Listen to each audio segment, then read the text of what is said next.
नसीर होने पे घुमंड है, दुनिया को मीडिया पर कब्जा करने पे नाज है, दुनिया को अपने ज्यादा होने पर फख्र है।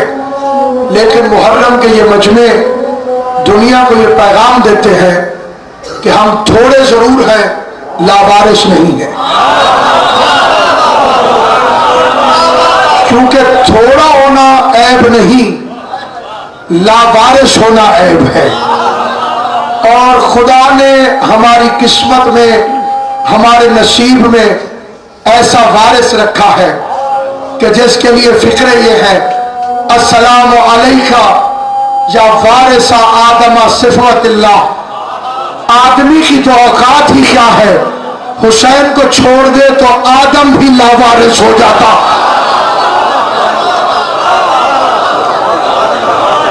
आदम के वारिस तुझ पर हमारा सलाम, नूह के वारिस तुझ पे हमारा सलाम, इब्राहिम खलील के वारिस तुझ पे हमारा सलाम, मूसा करीम के वारिस तुझ पे हमारा सलाम, ईसा रूहुल्लाह के वारिस तुझ पे हमारा सलाम, मोहम्मद हबीबुल्लाह के वारिस तुझ पे हमारा सलाम, और अलीयुल वलीयुल्लाह के वारिस तुझ पे हमारा सलाम। तो इनमें से जो भी चीज है उसका वारिस हुसैन इब्न अली। और ये कायनात आदम व आलम को पैगाम देता है अपने जिक्र के जरिए। अगर दहशतगर्दी से नजात चाहते हो और हकीकी इस्लाम चाहते हो तो हुसैन के परचम के नीचे आना पड़ेगा। क्योंकि जुल्म और तशद्दुद के खिलाफ पुरअमन एहतजाज का नाम है मजलिस हुसैन। ये जालिम और मजलूम की पहचान करवाती है, ये कातिल और मकतूल की पहचान करवाती है, ये रजी अल्लाह और लानतुल्लाह का फर्क बताती है। कि इंसान के दिल के अंदर वो कुव्वत इंसाफ पैदा करती है कि जब इंसान हक को बातिल में तमीज करने के काबिल हो जाता। और याद रखिए, दुनिया में बड़े बड़े जुलूस एहतजाज निकलते हैं, चाहे वो तहफ़्फ़ुज़े नामूस रिसालत की खातिर हो या वो किसी और के हक में, तो उसमें तोड़ फोड़ जरूर होती है। दुनिया ने हुसैन के अमन का मुजाहिरा नहीं देखा। सबसे ज्यादा तादाद में जुलूस भी सीखे हैं और अमन की जमानत भी हुसैन ने रहा।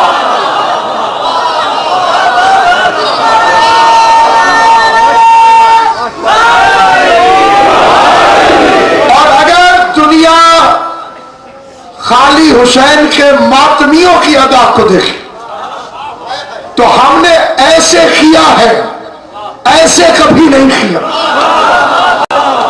और हजमिया फुरवाओ, इसलिए कि जिन हाथों को यूं करने की तमीज न हो तो फिर वो ऐसे करते। और अगर तशद्दुद से बचना चाहते हो, हुसैन को अपनाओ, उसके मिशन को समझो और उसके पैगाम को समझो और उसका एहतराम करो। क्योंकि उसके एहतराम का ताल्लुक सरासर इंसानियत के साथ है। तो हर मजहब का पढ़ा लिखा इंसान, अक़वाम आलम जिस बादशाह के सामने झुक रही, वो इखलाता बादशाह है हुसैन। अक़वाम आलम झुकी हुई है हुसैन इब्न अली के सामने। महात्मा गांधी को बोलना पड़ता है, आजादी की तहरीक हुसैन का सदका है। मुसलमानों ने, हिंदुस्तान के मुसलमानों ने इंडिया की आजादी के बाद, अब यह भी अजीब इत्तेफाक है कि वो 15 अगस्त को आजाद हुए, हम 14 को।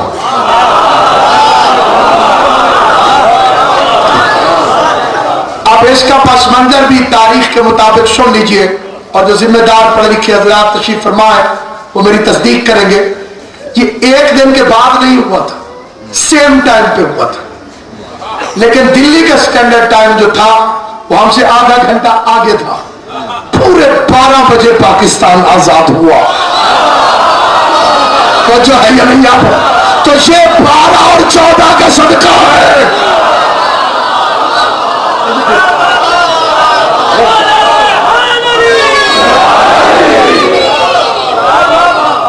पूरे रात के 12 बजे थे जिस वक्त यह ऐलान हुआ है। उधर 12:30 हो गए थे, उधर डेट तब्दील हो गई थी कि 12 के बाद ही तो तारीख तब्दील होती है।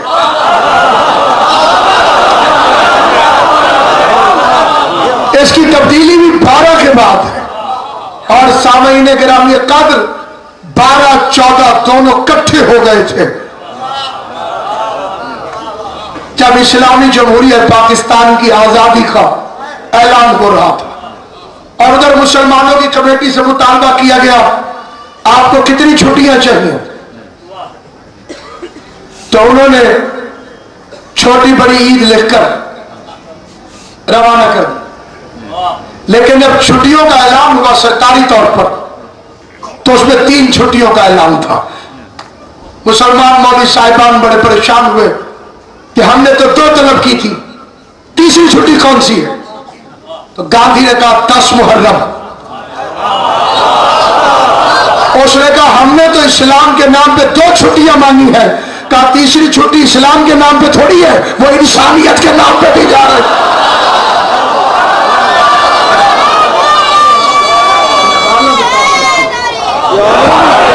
वो जो तीसरी छुट्टी दी गई है वो इस्लाम के नाम पर नहीं है, इंसानियत के नाम पर। मुतालिबे ताज़ियत हुसैन इब्न अली खाली मुसलमान से नहीं है। हमने कब मुसलमान से कहा है कि तुम हुसैन को रोने आया करो, तुम हुसैन का मातम किया करो? मुसलमान इतनी तकलीफ क्यों करता है? ये पैसे दे के मातम करवाते, दूर दूर से कोसने की क्या जरूरत है? कीमत बताओ, कितने पैसे लेके मातम करोगे? हम कब मुकरे खान साहब, हमने कब इनकार किया है? नहीं, हम तो पैसे देने के लिए तैयार हैं। बताओ सारे मौलवियों के पैसे, नमाजियों समेत कीमत लगा के बताओ कि अगर आप इसके लिए तैयार हैं तो हमने इनकार नहीं किया। आप तलब करें, हम पेश करने के लिए तैयार हैं। इसलिए सामईन गिरामी कद्र इस मंजिल फिक्र पर निहायत तवज्जो चाहते। कभी किसी मुसलमान से मुतालिबा है ही नहीं कि हुसैन के गम में रहो, तो किससे है मुतालिबा? इंसान को बेदार तो हो लेने दो। और है या नहीं आपको? हमारा मुतालिबा है इंसान के आगे, क्योंकि ताज़ियत का ताल्लुक, अफसोस का ताल्लुक खालिसतन इंसानियत के। मजहब और चीज है, इंसानी असल में मजहब इस्लाम इंसानियत है। लेकिन जो दुनिया ने मजहब अपनाए हुए हैं उसके अंदर हिंदू को इजाजत नहीं कि मस्जिद में जाके पूजा करे, ईसाई को इजाजत नहीं कि चर्च छोड़े और मंदिर में चला जाए। सिख गुरुद्वारे में जाएगा, हिंदू मंदिर में जाएगा, मुसलमान मस्जिद में जाएगा। लेकिन अगर किसी का हमसाया हिंदू हो या ईसाई हो और उसका बेटा मर जाए तो मुसलमान नहीं रुकेगा। ये जो अफसोस करने जाएगा ये इंसानियत है।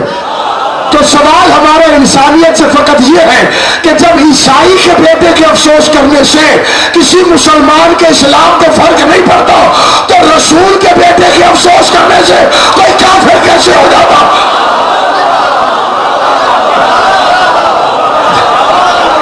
खाली इतना सवाल।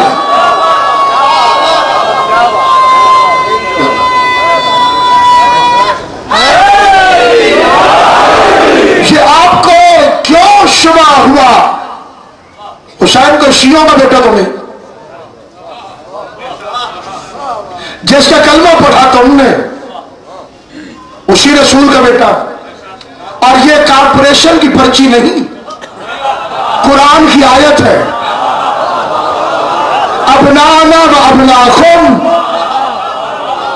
तुम अपने बेटे लाओ, हम अपने बेटे लाएंगे।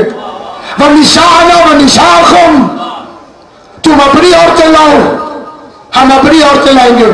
व अनफुसना व अनफुसकुम, तुम अपने जैसे लाओ,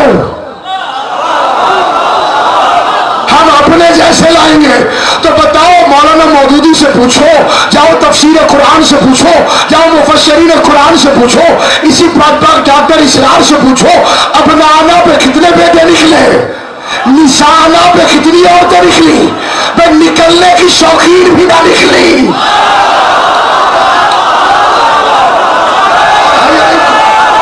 कौन कौन निकला?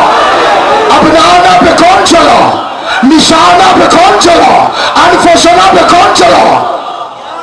आज तुम्हें ईसाइयों से खतरा है तो रसूल की सीरत पढ़ो, किस दवा से शफा मिली थी। दवाई क्यों बदलते हो, डॉक्टर वही रखते हो। ताल्लुक रसूल से है, नुस्खा रसूल से नहीं लेना। ईसाइयों से कैसे गया रसूल ने, कैसे मुकाबला किया ईसाइयों के साथ। जब वो आ गए थे मक्के मदीने की गुर्बत पर सोने और चांदी की बारिश करने, इस्लाम पे गुर्बत और फाके के खर्चे, एक एक खजूर से 3 सहाबी रोजा अफ्तार कर रहे, वो सोने की सलीबें उठा के आ गए, चांदी के खुर्सीन रखे हुए खच्चरों पर अशरफियां फेंकते हुए ईसाई आ गए, सोना चांदी लदे हुए, रोप डालने के लिए। बड़े पैसे वाले थे। सलाम किया रसूल को, जवाब ही नहीं दिया। खुलुक़ के अजीम के मालिक ने, जिसके मैंने की कसम खुदा कुरान में खा, तो खुलुक़ के अजीम का मालिक, उसने जवाब ही नहीं दिया। ईसाई मायूस होकर लौटने लगे, कोई मिल गया।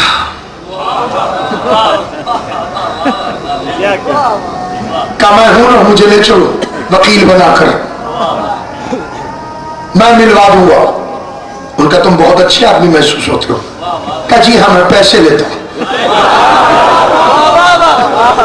फ्री वाला खाता मेरे पास नहीं, पैसे दो, मैं ले जाऊंगा कल रसूल के पास। उन्हें 2 ठेलियां उठा के सोने की दी। अगले दिन बड़ा फिट होकर आ गई, आइए सरकार, मेहमान मेहमान। हजूर ने वकील से भी मुंह फेर लिया, मुवक्किलों से तो पहले ही मुंह फेरा हुआ था। ये फिर मायूस हुए कि एक और वकील मिल गया। उसे कहा कि बड़े मियां ने थोड़ी सा इसको लाइट ले लिया था, इतनी मेहनत नहीं की, आप मुझे पैसे थोड़ा ज्यादा दीजिएगा, मैं अंदर से भी सिफारिश करवाऊंगा। मैं कहलवाऊंगा अंदर से भी, इंशाअल्लाह कब सब काम ठीक हो जाएगा। खुदा की कसम, तारीख उठा के देखिए, बिलखसूस जो मेरे गैर शिया भाई यहाँ तशरीफ फरमा है, मैं उन्हें रसूल अल्लाह का वास्ता दे के कहता हूँ, जाओ उलमा से पूछो, ये वाकया कोई ढका छुपा वाकया नहीं है।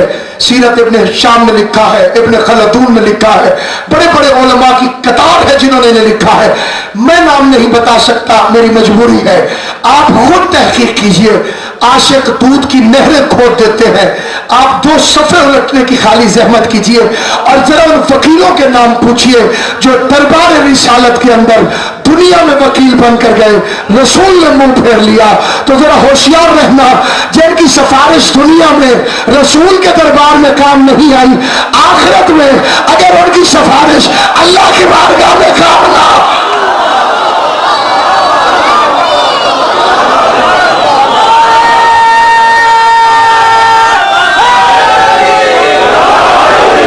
अगर आखिरत में उनकी सिफारिश अल्लाह की बारगाह में काम ना आई, क्या करोगे? बांध दे गए। वकील बदला भी नहीं जा सकता। जो यहीं से बना के जाओगे वही आगे चलेगा। जो उधर वाले वकील यहां आए हुए थे उनसे तो तुम्हारा राब्ता है ही नहीं। तुम्हारे अपने बने बनाए वकील हैं, यहां काम नहीं देते, वहां क्या करें। इमामत का प्रेस रिपोर्टर सलमान, जिसे अली ने ड्यूटी लगाई थी मस्जिद की कार्रवाई बताया कर, नून की तरह झुकी हुई कमर को उसने अलिफ की तरह सीधा किया। और अब जो सीना सीधा हुआ तो मिन्ना अहलुल बैत का तमगा इम्तियाज नजर आ, दाढ़ी पे दहलीज ज़हरा की खाक नजर आई, चेहरे पे सलमान मिन्नी का अजीम तरीन नूर चमकता हुआ नजर आया। और 10वें दर्जे का सहाबी आगे बढ़ा और बड़ा अजीम फिक्रा है जिस पर दुआ भी चाहता हूं, तवज्जो भी। बाजुओं से पकड़ा, कहा इनके पीछे क्या जाते हो, आओ मैं तुम्हें उसके दरवाजे पर ले जाऊं जो रिसालत के मिजाज से वाकिफ है, जो मिजाज पैगंबर को जानता है, जिसका मिजाज रसूल जैसा मिजाज है। अली के दरवाजे पर आए तो अली ने फरमाया अंगूठियां उतारो सोने की, मर्द पर सोना हराम है, अली के अलावा सोना किसी को नाश नहीं आता।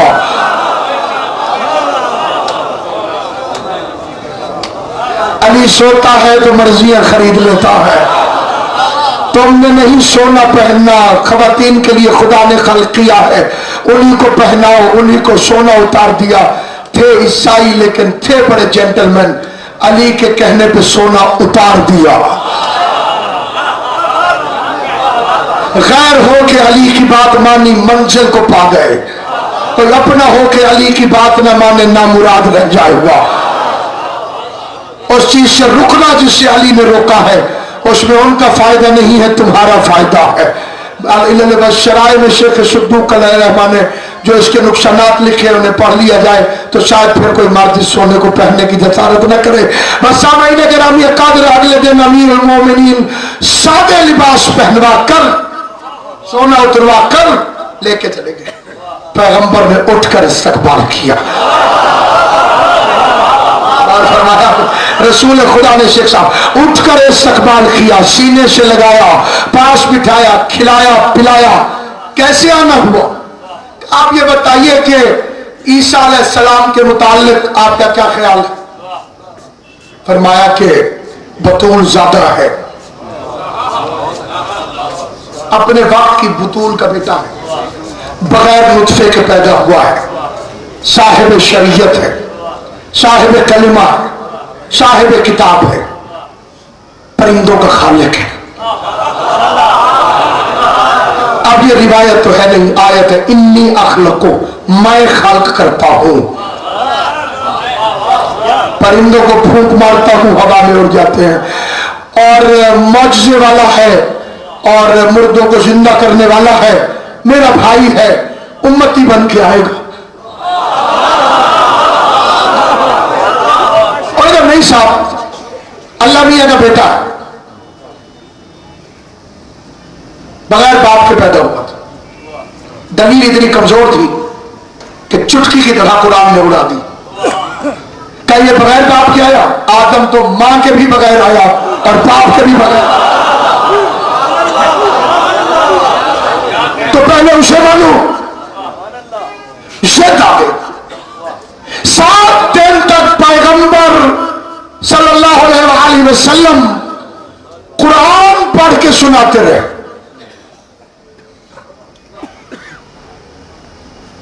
सोए हुए को जगाना आसान है, लेकिन जिसने चांद की आंखें बंद कर ली हो उसकी 4 पाई भी उलट दो,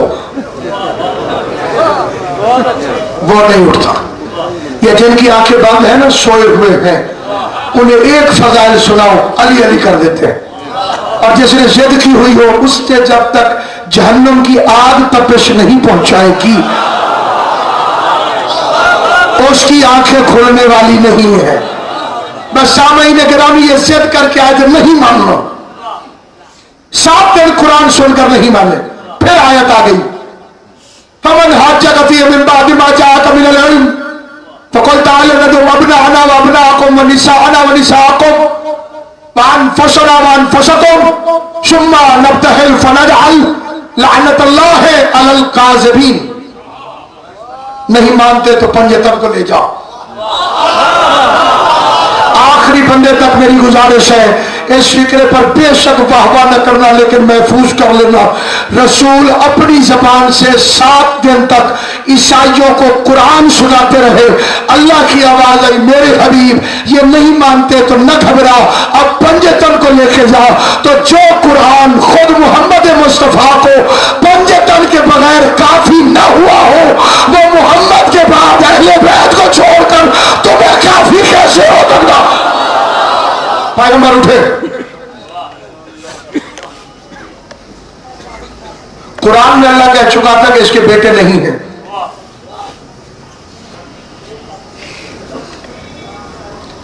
फिर कुरान ने कह दिया ये अपने बेटे लाएगा। वो भी कुरान है, ये भी कुरान है। माकान खबरदार, ये मोहम्मद तुम मर्दों में से किसी का बाप नहीं है। इसकी बीवियां तुम्हारी माएं,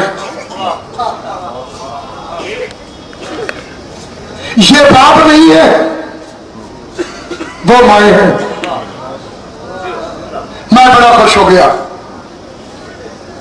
ऐसी अजीम माएं। मैं मिलने जाने लगा मां से, कुरान ने छिड़क दिया ला तदखुलू फी बयूत नबी, खबरदार नबी के घर में बगैर इजाजत के ना घुसूंगा। मैं मुंह लटका के वापस आ गया। मैंने कहा क्योंकि ये माए है, वो बाप नहीं है। कुरान ने कहा ना कि ये बाप नहीं है, वो माए है। जब तो पियर बना, 5वीं जमात से ही हमें सबक पढ़ाना शुरू हो गया था। स्कूल में उस्ताद नाना नानी दादा दादी चाचा चाची सारी सुनेंगे क्या? आपको याद आ गया कि नहीं आता? तो माँ बाप, ये माँ है तो वे बाप बनो, ये माँ है वो बाप नहीं है। कहा जो तुम जैसी थी उनसे रिश्ता जोड़ दिया है, और जो तुम जैसा नहीं था उससे रिश्ता तोड़ दिया। ये तुम जैसी थी, वो तुम जैसा नहीं था। तुम्हारे जैसी तुम्हारी माएं हैं, और जो तुम्हारे जैसा नहीं है वो तुम्हारा बाप नहीं है। इसीलिए नहीं मिलने दिया हमें मां से, अंदर नहीं घुसने दिया क्योंकि बाप नहीं था। अम्मा आके मिल लेगी। अल्लाह ने फिर अम्मा को डांट दिया, तुम बाहर ना निकलो। हमें अंदर नहीं जाने देता, उन्हें बाहर नहीं आने देता। माँ है। पता चला माओ वाले फुल हकूक नहीं है उनके पास। कभी माँ और बेटे का भी पर्दा हुआ? अल्लाह ने पर्दा क्यों करवाया अगर माँ है? ये तो पर्दा करो, ये तो माँ कहा था चंद बदतमीजों की बदतमीजी के मुंह में लगाम डालने के लिए, जो दरख्त के नीचे मीटिंग कर रहे थे। बेवा से शादी सवाब है। हुजूर ने कहा बेवा से शादी सवाब है। अगलों ने कहा माशाअल्लाह। हुजूर दुनिया से जाने वाले हैं, 9 बेवा छोड़ेंगे, मादल्ला हम उनसे शादियां करेंगे। एक दो ने कहा इंशाअल्लाह। खुदा को जलाल आ गया। बदतमीजों, मेरे नबी जैसा होने की कोशिश करते हो। दुनिया को ये बताना चाहते हो कल रसूल की बीवियां थी, आज हमारी बीवियां। खबरदार, नबी की बीवियां तुम्हारी माएं हैं। तो मैं कहता हूं बाबू, जब तूने निकाह रुकवाने के लिए मां कहा था तो मां कहना जरूरी था। फूफी कह देता तब भी शादी रुक जाती। सारी दुनिया तो यजीद नहीं होती। कह देता फूफियां है, शादी फिर भी रुक जाती। कह देता मासियां है, शादी फिर भी रुक जाती। अल्लाह ने कहा मां है। फूफी खाला क्यों नहीं कहा? खाला से होती है शादी हराम, लेकिन खाला की बेटी से जायज, फूफी से होती है शादी हराम, लेकिन फूफी की बेटी से जायज। मां से भी शादी हराम, मां की बेटी से भी हराम। हलाल हराम की तमीज होती तो खदीजा की बेटी का रिश्ता मांगने ना जाते।